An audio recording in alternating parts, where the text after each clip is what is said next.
नमस्कार, मैं डॉक्टर हरविंदर सिंह, शारसूत्र एवं पंचकर्म विशेषज्ञ। आज हम जानेंगे गुदा रोगों की उस बीमारी के बारे में, जो ज़्यादातर लोगों को देखी जाती है।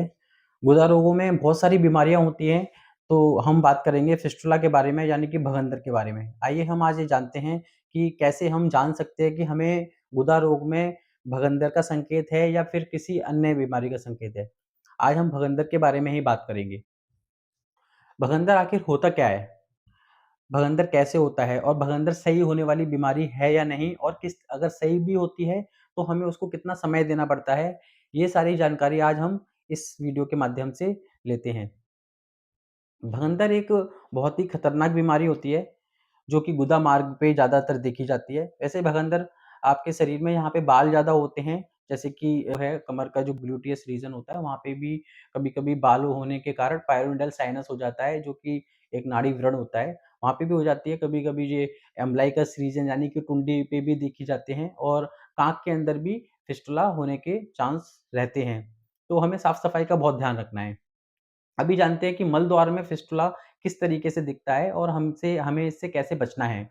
मल द्वार में जो फिस्टुला होता है कि मल जहाँ से हम पास करते हैं, वहाँ उसके आस-पास कहीं न कहीं कोई एक फुंसी का हो जाना या वहाँ पे हमारे अंडरवियर हम जब पहनते हैं, तो उसका परीक्षण इस तरीके से कर सकते हैं कि उस फुंसी में से कोई पानी की तरह या चिपचिपा कोई रिसाव तो नहीं हो रहा है। अगर कोई रिसाव हो रहा है, तो तुरंत हमें समझ जाना चाहिए कि हमें फिस्टुला जैसी कोई बीमारी है या फिर कभी-कभी बहुत खुजलाहट होती है, मीठा-मीठा दर्द होता है, दाब बैठने में भी दर्द होता है और लैट्रिन करते समय लैट्रिन के साथ में कभी-कभी बाद में कुछ चिपचिपा-सा महसूस होना या पस का आना या पस के साथ खून का मिक्स आना और दर्द होना, ये इसके लक्षण देखे जाते हैं। कभी-कभी क्या होता है कि गुदा मार्ग के रास्ते पे ही वो फुंसी इतनी बढ़ जाती है, इतना सूजन ले लेती है, क्योंकि उसमें इतना पस भर जाता है कि वो बहुत वेदना करती है और फोड़े की तरह फूट जाती है और आम तौर लोग क्या करते हैं, फोड़े की तरह अगर वो फूट जाती है, उसको दाबते हैं और फोड़ा फोड़ा समझ के फिर उसमें एंटीबायोटिक वगैरह आस-पास के डॉक्टर से जाके एंटीबायोटिक या मेडिकल स्टोर से जाके एंटीबायोटिक ले लेते हैं और वो ठीक हो जाता है और उसको हम ऐसे ही छोड़ देते हैं। तो फिस्टुला जो है, वो पूरी तरह से ठीक नहीं होता है, वो कुछ टाइम के लिए एंटीबायोटिक के जो असर से वो हमें लगता है कि वो ठीक हो गया है, फिर 5 महीने बाद या 2-3 महीने बाद या हफ्ते भर में ही वो फिर से अपना रूप दिखा देता है और वो हमें बहुत तकलीफ देता है। अगर फिस्टुला को हम इस तरीके से जान सकते हैं और फिस्टुला बहुत ही खतरनाक बीमारी है।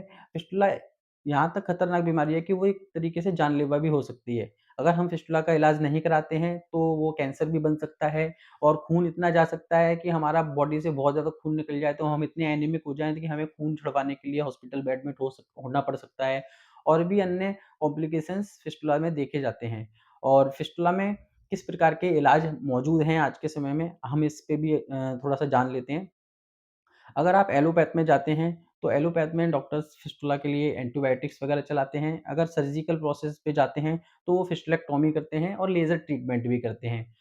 तो ये भी एक ऑप्शन है, लेकिन यहाँ तक देखा गया है, अभी तक की जो भी एविडेंस हैं या फिर जितने भी पेशेंट्स हैं, हमने आज तक जितने भी पेशेंट्स ट्रीट करे हैं, बहुत सारे पेशेंट्स रहते हैं, तो वो बहुत रिकरेंस होता है, फिस्टुला पूरी तरह से आसानी से ठीक नहीं होता है।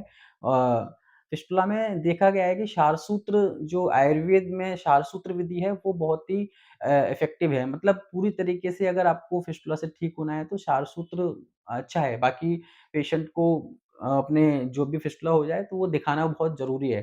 फिस्टुला में क्षारसूत्र अगर आप कराते हो तो वो आपके लिए बहुत फ़ायदेमंद होता है। कई पेशेंटों का ये कहना है कि फिस्टुला दवाइयों से ठीक हो जाता है, दवाइयों से ठीक हो जाता है या नहीं, ये मेरे पास क्वेरीज़ आती हैं। तो मैं आज आपको इस वीडियो के माध्यम से बताना चाहता हूँ कि अगर आप बिल्कुल प्रारंभिक अवस्था में अगर फिस्टुला का ट्रीटमेंट लेते हैं, यानी कि प्रारंभिक अवस्था में हमें पहले तो पता ही नहीं चलता है कि हमें फिस्टुला है या नहीं। बहुत सारे पेशेंट ऐसे आते हैं कि दवाइयाँ खा रहे हैं उनको इंटेस्टाइन में कोई इन्फेक्शन हो गया है, इंटेस्टाइन से पस आ रहा है और बहुत सारी एंटीबायोटिक खा रहे हैं, कई-कई सालों से वो खाते रहते हैं दवाइयाँ और उनको डायग्नोस नहीं हो पाता है कि वो फिस्टुला है या नहीं। क्योंकि एंटीबायोटिक खाते हैं, तो वो फुंसी अंदर ही अंदर मतलब ऊपर उसका मुँह नहीं बन पाता है और वो ठीक हो जाते हैं, लगता है उनको ठीक हो गया, लेकिन वो ठीक नहीं होता। इसी से वो सूखते रहते हैं, चिंतित रहते हैं, बहुत परेशान रहते हैं।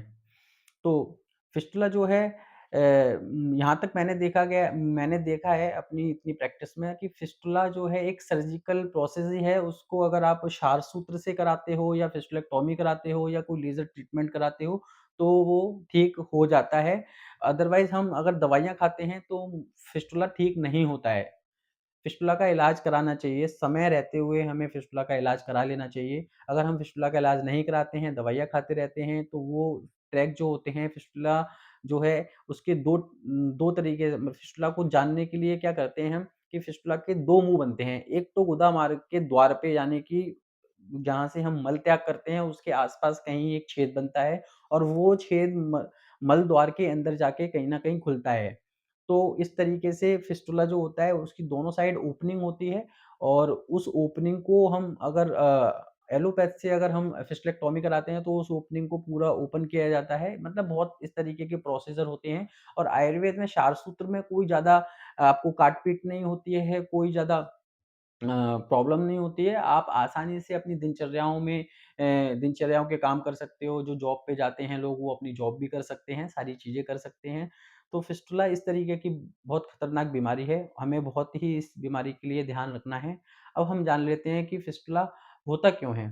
फिस्टुला ज़्यादातर उन लोगों को होता है जो अपने खान-पीन पे ध्यान नहीं रखते हैं। उनकी लाइफ़स्टाइल बहुत बेकार है, बहुत मिर्च, मसाले, तेल के खाना खाते हैं, बाहर खाना ज़्यादा पसंद करते हैं या फिर मजबूरी में वो बाहर खाते हैं।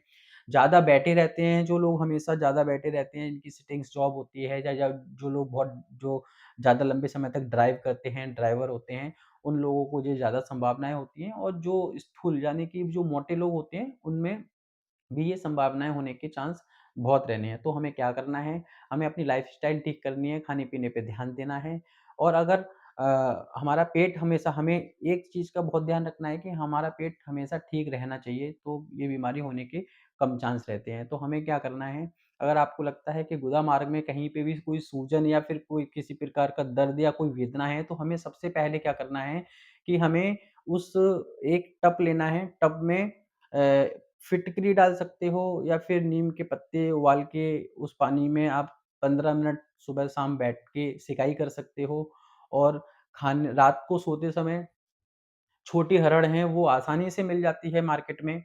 पसारी के पास जाके किसी भी दुकान पे जाके वो छोटी हरड़ ले लीजिए और छोटी हरड़ का चूर्ण बना लीजिए। 3 ग्राम चूर्ण रात में खाना खाने से पहले भी ले सकते हो और अगर भूल जाते हो खाना खाने से पहले, तो सोते समय गुनगुने पानी से आप रात को सोते समय गुनगुने पानी से ये एक 3 ग्राम चूर्ण नित्य अगर अपने जीवन में आप लेते हो, तो ये एक रासायनिक भी है, आपका इससे मेटाबॉलिज़्म भी ठीक होता है, पेट भी ठीक रहेगा और गुदा रोगों की होने वाली बीमारियों की संभावनाएँ बहुत कम हो जाएँगी।